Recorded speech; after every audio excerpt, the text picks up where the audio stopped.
Hi, this is Scott Hanselman. I wanted to share with you some of the new features of Visual Studio 2012 and ASP.NET 4.5. For this video, I want to talk about Web Forms strongly typed data controls.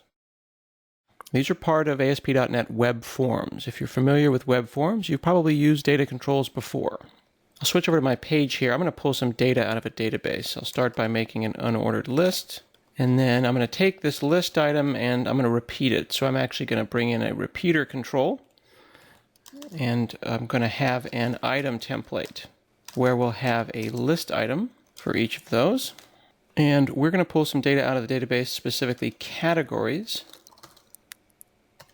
I know that categories have an ID, so I'm going to make a data binding expression and say eval category ID.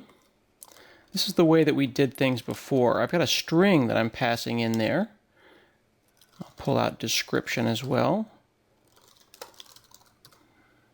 Then I'll go to the code behind and I'll say, I'm going to start with a repository. That's where my data is stored. Make a new category repository. And then I will take the data out of that and put it into the data source here. I'm going to go ahead and get all categories. And then I'll complete that with a data bind call. Okay. Now we're pulling that out with this eval command and we're passing it in with a string. If I go ahead and run that, you see I get my data successfully. But what if I'd made a misspelling? Go ahead and did a build and things still compiled. It said build succeeded. I've got an error in my code because I'm passing in strings to an eval that's going to be evaluated later in the process. I don't actually know about that bug until the application runs. So that's where strongly typed data controls come in. I can actually tell this repeater that the item type that we care about is a category. Notice how I got IntelliSense on that as well. It knows about the types that are available to me within this namespace.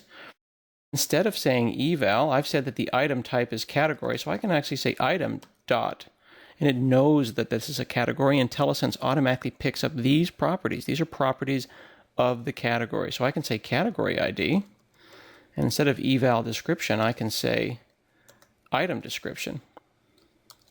Build that, run it, and it works the same. What if that was misspelled? Notice that I'm getting a red squiggly there. Model.category does not contain a definition for category ID. So it knows ahead of time that that is wrong, and it gives me the information that I need to fix that bug.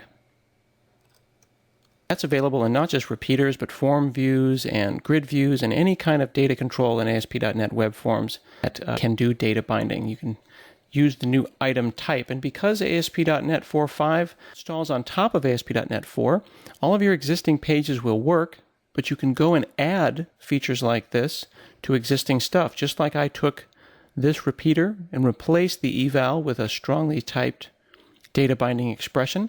You can do the same with your sites. You can upgrade them to .NET 4.5. They'll just run as before, and then you can go through and make changes like this and get the benefits of ASP.NET 4.5 a little bit at a time at your speed.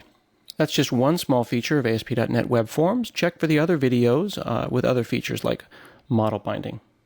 Have fun.